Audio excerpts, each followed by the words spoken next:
안녕하세요. 저는 43살이고 7살 아이를 전적으로 키우고 있는 워킹맘이자 싱글맘 조영원이라고 합니다. 네, 반갑습니다.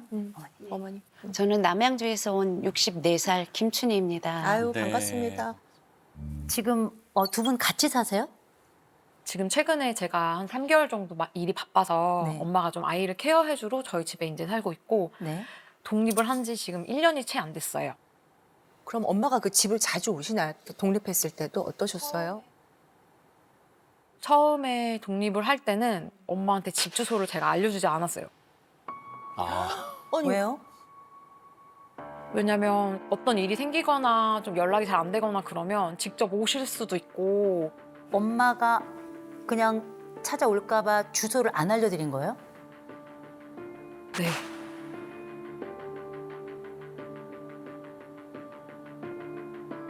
그럼 엄마가 말없이 오시나요?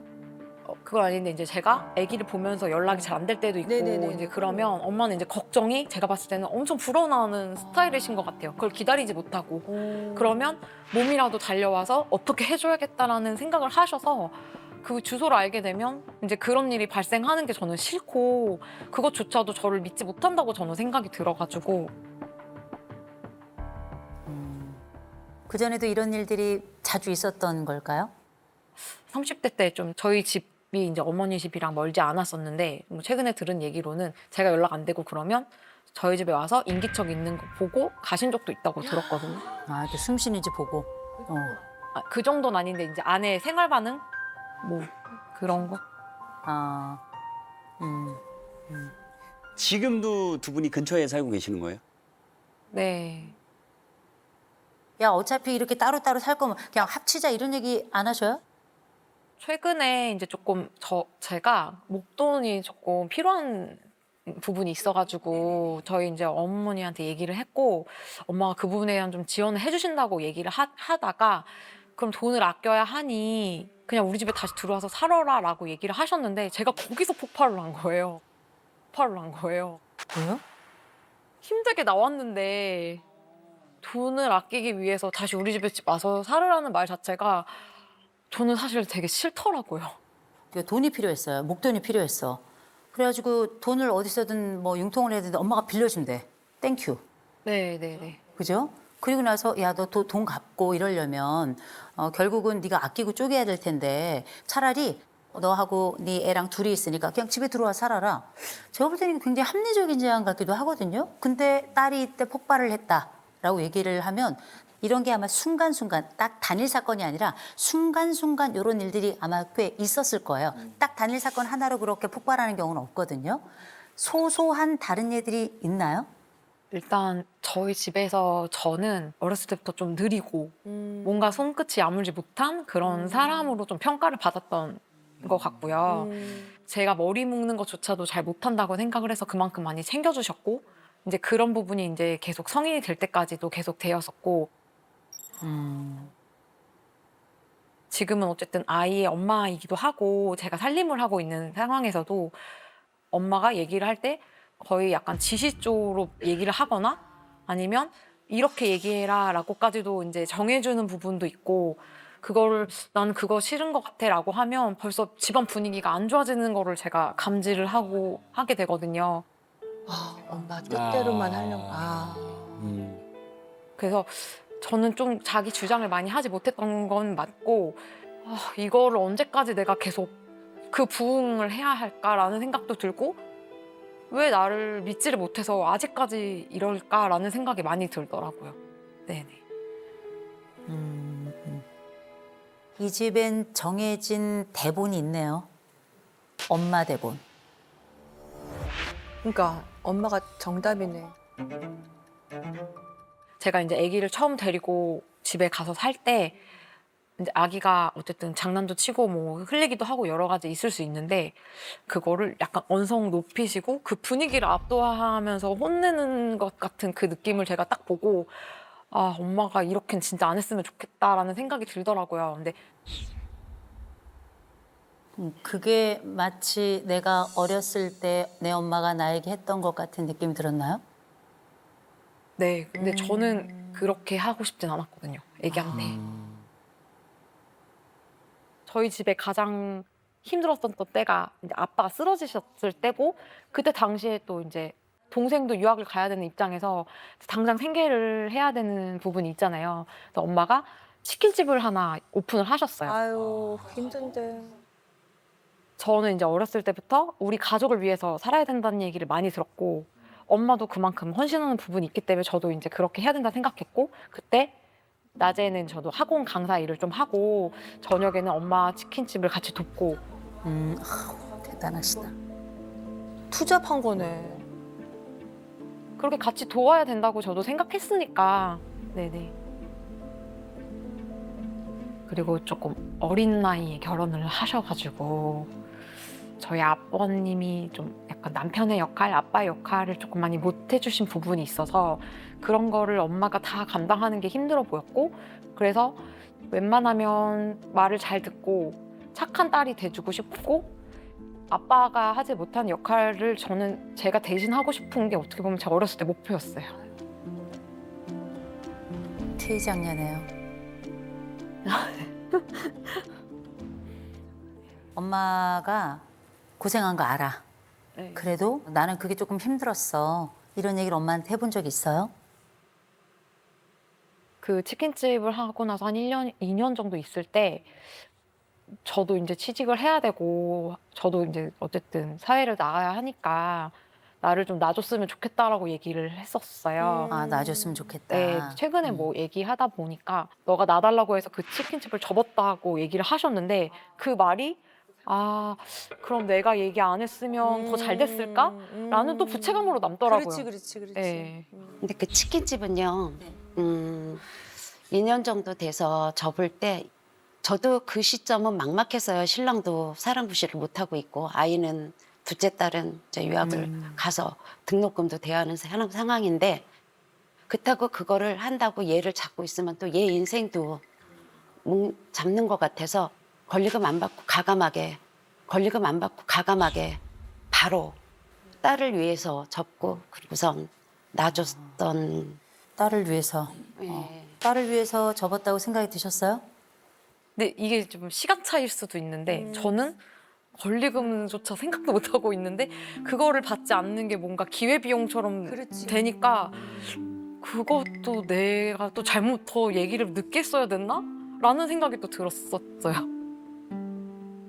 이게 참 이렇게 잘 흘러갈 만한 그 시점이 이렇게 엇갈리는 듯한 느낌이 계속 있어요. 그죠? 나 힘들어. 지금 못할 것 같아. 그랬더니 엄마가 그래? 아 그럼 접자. 아 나도 접고 싶었고 또 내 남편도 아팠고 이래저래 조건이 있어서 내가 접어야 되겠다 싶었는데 이게 딸에게는 나 때문에 그런가? 이게 뭐냐면 달리 들리는 거예요. 뭐라고 들리냐면 그거 너 때문에 그런 거야. 이것마저도 나에게는 강압적으로 느껴지는 거죠. 따님 입장에서는. 근데 이런 일들이 지금 치킨집은 큰일이에요. 근데 지금까지 살아왔던 세월의 켜를 보면 이런 일들이 자꾸 그게 꽤 많이 누적돼 있었을 거라고. 그러니까 그게 그렇게 통역이 되는 거거든요. 통역이 되는 건데 그럼 엄마한테 아예 대놓고 엄마, 난 엄마가 하는 말이 좀 이렇게 강압적으로 느껴. 이런 얘기 해보신 적 있으세요? 최근에 제가 성격이 좀 무뚝뚝하고 애기한테 가끔 이제 혼내거나 그럴 때 엄마가 저한테 너무 군인 같다는 거예요, 제가.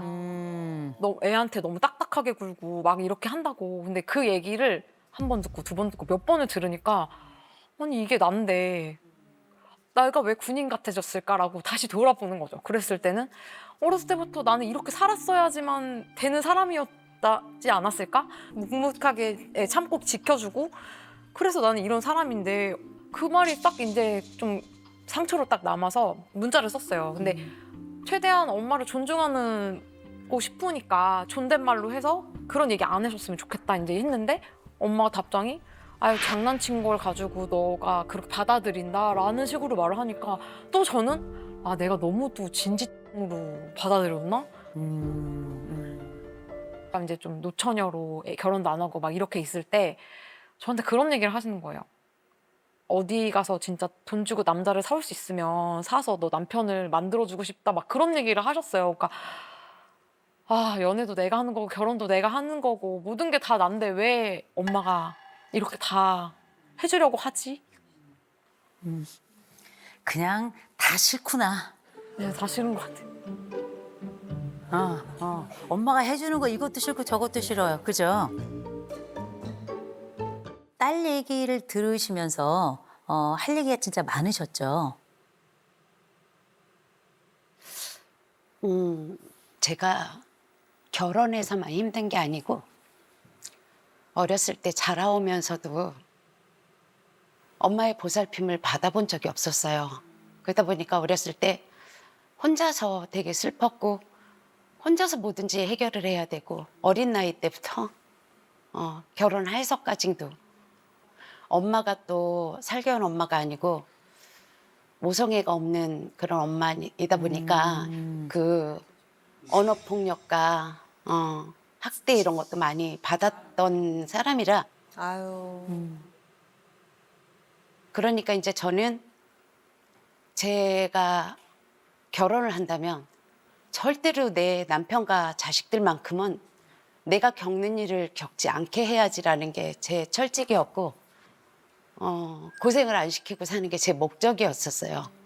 그랬는데 엄하게는 했던 게 저는 그 과거가 썩 좋지가 않으니까 아이들만큼은 좀 틀에 갇혀서 예쁘게 잘 키워야 되겠다라는 그런 마음은 가지고 있었고 그렇게 했었죠. 했는데 지금에 와서 바라보니까 우리 손주를 보기 위해서 너무나 많은 공부도 해보고 많은 상담도 강의도 들어보고 노력도 해보고 책도 보고 이러다 보니까 다른 것들은 내가 많이 아이들한테 정말 부족하지 않게 해줬는데 엄하게 했던 거는 정말 후회가 많이 돼서 정말 사과의 편지도 두 아이들한테 썼었고 미안하다는 말도 누누이 했었고 아이한테 이제 그런 모습도 좀 안 보이려고 노력도 했고 많이 안 보이고 해요. 그러면 보세요. 제가 지금 말씀을 드릴 땐 어떤 생각이 드냐면 내 어린 시절이 만만치 않았어. 부모 복 없는 사람은 남편 복도 없다더니 나는 그렇게 남편도 그렇게 유능하지 않았고 심지어 너무 빨리 쓰러졌어. 그리고 나서 내 아이들 둘 정말 죽을 힘 다해가지고 키웠어. 이렇게까지 했는데도 불구하고 나는 지금은 어떤 일이 있을 때 내 딸들에게 문자도 잘 못 보내겠어. 왜냐하면 눈치가 보여서. 그런데 딸은 마치 계속 불평을 하는 것 같단 말이에요. 내 어머니는 엄격했습니다. 내 어머니는 늘 선을 넘습니다. 내 어머니는 내 자녀에게도 내 자식에게도 나에게 했듯이 조금 지나친 분입니다. 이렇게 계속 불평을 하는 것 같은 느낌을 받아요. 근데 참 재밌죠? 왜 그렇게 싫은데 딸은 맡기는지, 왜 그렇게 싫은데 엄마 돈은 빌리는지 아주 멀리서 객관적으로 보죠. 이 딸은 어떤 줄 아세요? 딸 맡기면서 불평하고 경제적 혜택 보면서 싫다고 말하고 아무것도 안 하면서 괜히 의무감은 커지고 이렇게 느낌을 줄 수 있단 말이에요. 그러나 이건 누가 잘했고 못했고의 문제가 아니라 딸은 오랫동안 가지고 있던 뭔가 해야 된다는 이 K장녀가 가지고 있는 심리적 부담감을 안고 있는 게 맞아요. 그래서 그런 거거든요. 그러면 딸만 그러냐? 참 엄마도 희한하죠. 그렇게 싫다는데 싫다는 데를 왜 그렇게 붙잡아 놓고 싫다는데 자꾸 들어오라 그러고 그죠? 왜 그럴까? 이런 걸 우리가 심리적 융합이라고 부릅니다. 이건 과잉보호가 아니에요. 과잉보호는 엄마가 어린아이를 지나치게 돌볼 때 과잉보호라고 하는데 이 집은 K장녀로 살아간 이 딸의 얘기를 들어보니까 엄마가 지나치게 이 딸을 보호해서 아무것도 못하게 한 건 아니고요. 그리고 결혼을 내가 할 수만 있다면 어디서 남자를 사와서라도 우리 딸을 결혼을 시키고 싶다. 이 얘기는 엄마 마음대로 결혼을 시키겠다는 말보다 딸이 결혼해서 안정적 생활을 했으면 좋겠다. 이런 이해로 보통 엄마들은 들릴 것 같아요. 근데 이 딸이 뭐라 그러냐. 나 이 말도 듣기 싫어. 나 저 말도 듣기 싫어. 왜? 나는 늘 피해자였으니까. 힘들었던 부분도 분명히 있어요. 딸로서는 최선을 다했고 개인으로서는 아쉬운 지점이 분명히 있었을 겁니다. 그래서 지금 이 딸이 요청하는 게 뭐냐면 분리하고 싶어요. 네. 이젠 독립하고 싶어요. 제가 말씀드릴게요. 하세요. 왜 안 해요? 충분히 할 수 있는데 엄마가 발목을 붙잡는다고요? 맞아요. 엄마 발목 붙잡아요. 엄마가 왜 자꾸 들어오라 그래? 간단해요. 엄마는 어떻게 살았는지 제가 물어보지도 않았는데 어렸을 때부터 얘기를 막 하더라고요. 하나도 안 궁금한데 왜 그랬을까요? 저희가 오늘 처음 들은 이 엄마의 과거는 딸은 여러 번 들었을 거예요. 맨날 들었어. 지겹게 들었을 거예요. 순서도 다 기억해요. 그 얘기는 뭐냐면 엄마는 평생 뭐 한 사람인 줄 아세요? 평생 인생의 단어가 딱 하나가 있어. 돌봄이란 단어가 있어요. 엄마는 평생 아주 어렸을 때부터 돌보지 않으면 안 되는 그 삶을 살아서 지금은 돌보지 않으면 나는 사라지는 거야. 그래서 내 존재가 증발될 거가 두려운 나도 모르는 무의식적인 욕구가 있는 거라고 저는 봐요. 엄마는 아직 해결되지 않은 숙제가 있어요. 이 해결되지 않은 숙제는 뭐냐면 난 보호자가 필요해.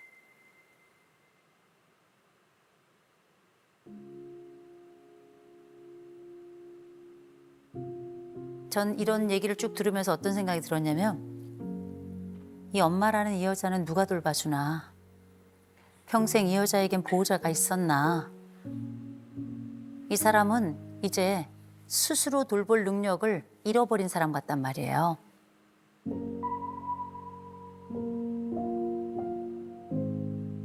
평생 난 한 번도 내 보호자가 없었단 말이에요. 내 보호자가 없어서 내 옆에 있는 사람이 그냥 보호자야. 아무것도 안 해도 돼. 내 옆에 있기만 해. 내 감정의 보호자, 내 정서의 보호자, 내 기쁨의 보호자. 그게 우리 딸이었어요. 그리고 이제는 내 딸을 꼭 닮은 손녀가 있어요. 내 딸이 아팠다 말하니까 손녀에게 그렇게 해주지 않으려고 내가 막 공부도 했어. 막 찾아도 봤어. 연구도 했어. 그래서 내 딸에게 했던 방식으로만큼은 난 안 하려고 좋은 할머니 되려고 엄밀히 말할까요? 다른 어머니로 사시는 거예요. 저는 꼭 말씀드리고 싶습니다. 열심히 살았다. 감사합니다. 애 많이 썼다. 아무도 이 사람한테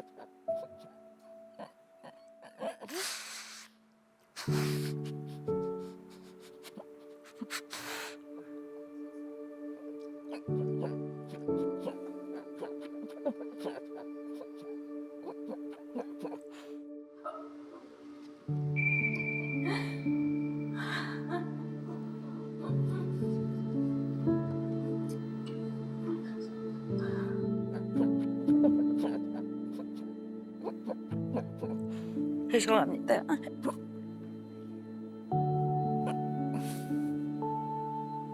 아니에요. 울어도 됩니다. 그거는 내 인생을 두고 울어주는 거예요.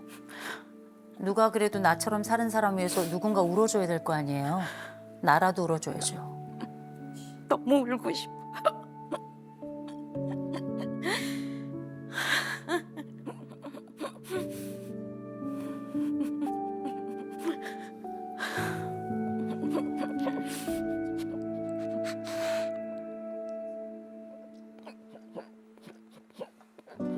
엄마는 딸이 참 고마웠을 거예요. 평생 나한테 이런 친구 같은 보호자가 없었어요. 너무 감사하죠. 내 보호자가 떠날까 봐 그러는 거예요. 그런데 어머니, 이 보호자는 떠나야 돼요. 떠나야 돼서 뭘 해야 되냐면 지금부터 딸은 독립을 해야 되고요. 엄마는 스스로를 돌볼 구조가 좀 필요하겠어요.